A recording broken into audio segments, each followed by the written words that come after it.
On entend souvent deux termes. C'est quoi la différence entre investir dans des actions et acheter des obligations? Bon, alors, les actions, c'est vraiment les titres de propriété. Okay. Quand on dit que vous êtes actionnaire de la CIE, de la SGCI ou bien de PALMSI, c'est que vous êtes détenteur d'une partie de la société. Bon, quand vous êtes actionnaire d'une société, la société va fonctionner toute une année, va dégager un bénéfice et va distribuer une partie du bénéfice. Là, il peut vous payer des dividendes. C'est ce qu'on appelle des dividendes. Et chaque année, les sociétés cotées à la BRVM paient des dividendes. Donc, à leurs actionnaires.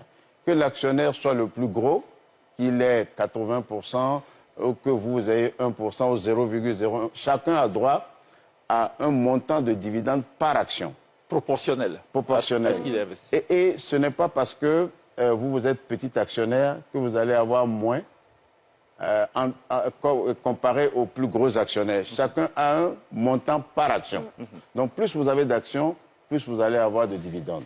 Ça, c'est ce qui, je dirais, concerne la partie action. Ouais. Mais obligation, c'est une dette. C'est une dette, par exemple, qu'un État ou une entreprise contracte auprès des populations. Par exemple, l'État de Côte d'Ivoire, quand on dit que le Trésor public de Côte d'Ivoire a émis des obligations, c'est que le Trésor public de Côte d'Ivoire s'est endetté auprès des populations. Okay. En ce moment-là, ce n'est pas des dividendes qu'on va vous payer, mais c'est des intérêts.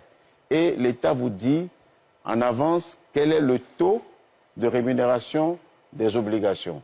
Et donc, périodiquement, que ce soit semestriellement ou annuellement, on va vous payer un coupon qui est, je dirais, la rémunération de votre placement dans les obligations. Okay. Est-ce que les Voilà qui est Ivoiriens clair. investissent beaucoup dans les